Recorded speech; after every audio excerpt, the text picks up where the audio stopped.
Well, hi everybody. Al Bernstein here with another one of my boxing hangouts, one of our quick hits, in which I get to talk to you a little bit about some of the issues of the day. On this hangout, we're going to talk about British boxing and a couple of the important matters going on in boxing in Great Britain and the UK. And Dan Parks, the producer of our show. Dan, we always like to do this because we want to make sure that we're incorporating everybody into these hangouts from all over the world. Full service hangouts all the time, Al. And you know what? The British boxing fans are some of the very best in the world, and they have some of the most exciting fighters that are coming up and about right now. It's a great time. Correct. And of course, I've been privileged to do boxing in the UK on a number of occasions. I'm headed back there on November 8th to do it. And the British boxing scene right now, in my opinion, is so healthy and so good. And I'm going to talk a little bit about some of the reasons. Now, one fight that's coming up, or one card that's coming up, which is on November 29th, involves, at the top of the card, you see the fight between Chisora and Fury. And I did their first fight on Channel 5 in Great Britain and in the UK. And it was a fascinating fight in which Tyson Fury beat Derek Chisora over 12 rounds. Some thought of that as an upset. Since then, Chisora has gone on to have some losses, but some good performances. And they have made this fight for November 29th, and it should be a blockbuster. But here's part of the reason why that card really is a blockbuster, because in addition, on the undercard is a fight that fans in the UK, and I think fans everywhere, should be very interested in. Billie Joe Sanders, who's the British and Commonwealth champion, taking on Chris Eubanks Jr., the son of the former great Chris Eubanks, terrific fighter in the UK, multiple champion. And this fight, to me, bespeaks the state of boxing in Great Britain and in the UK, and explains to me also why I love the scene there so much. Here is Billie Joe Sanders, 20-0, a lefty who is a solid fighter. His last 3 wins have come over undefeated fighters. Putting at an early point in his career as a young man, going into a match with Chris Eubanks Jr., who also is in the early stages of his career at 17-0. They make a fight that sometimes gets avoided. You know, it's been talked about. There have been, it's a little hard feelings between the two camps. They had a teleconference this past week, or a phone conference, in which Saunders offered Eubank money, £20,000, not to take an interim fight that he's taking on October 25th. Eubank responded by saying, "No, I'm good with that. I'm making more than £20,000. Whether it is or not remains to be seen. So I'll do the fight. Don't worry, I won't lose, and I'll meet you." They're finding an opponent for him. But what I love about this fight is that it's two young fighters getting together to have a meaningful fight that fans in the UK, British boxing fans, can really wrap their head around. And it should be a great match. Saunders he's a very good fighter. Being a lefty presents something different for Chris Eubank. I was privileged to do a number of Chris Eubank Jr. fights on Channel 5, and he is a very talented young man, chip off the old block, to be sure.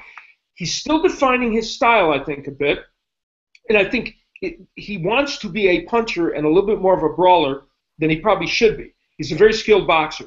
Either way, this match is going to be a fascinating one, and I think I wanted to highlight it because it really bespeaks what's great about British boxing. Mm-hmm. And we move to another topic of boxing in the UK that is on everyone's mind this week, and that is Carl Froch and his future. Will it be Julio Cesar Chavez Jr., or will it be James DeGale?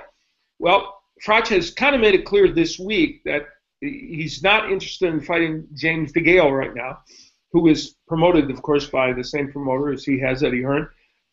And DeGale will be fighting Marco Antonio Parabon, a tough match. and DeGale continues to wait for his shot at a world title.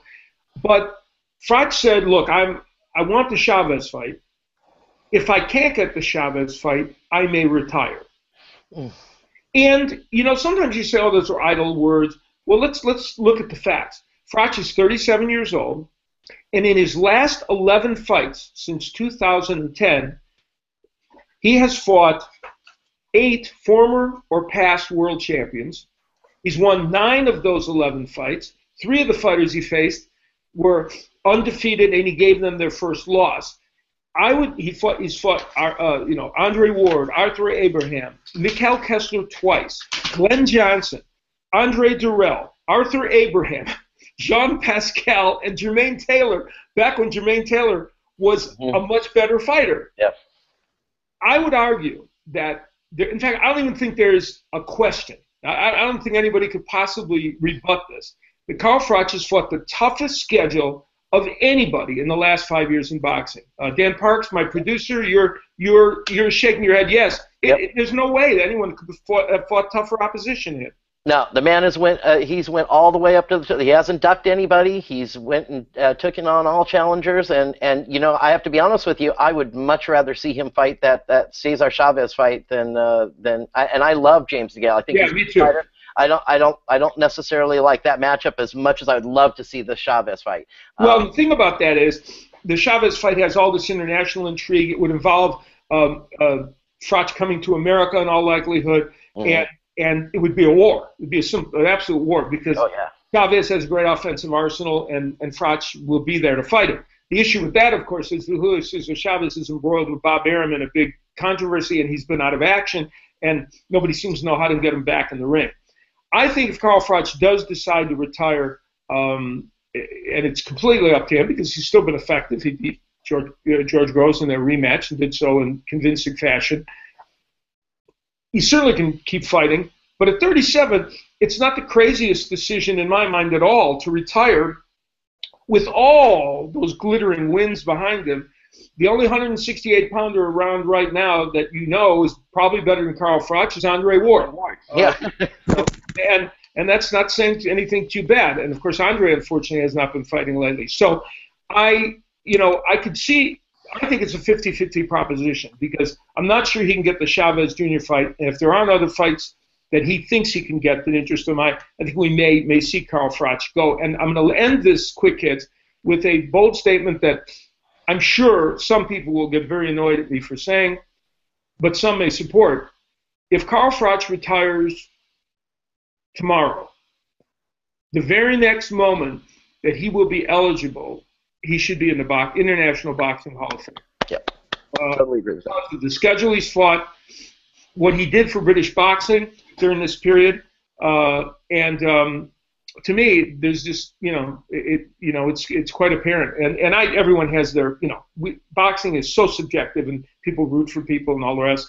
But the fact of the matter is, only on a hangout can I blow my nose. See, this is I love this, Anyway, the fact is that I think Carl Froch is a bona fide contender for the International Boxing Hall of Fame, no matter what he does. But I would like to see him fight Julio Cesar Chavez if he would, but if not, retirement to me seems like not a terrible idea for him.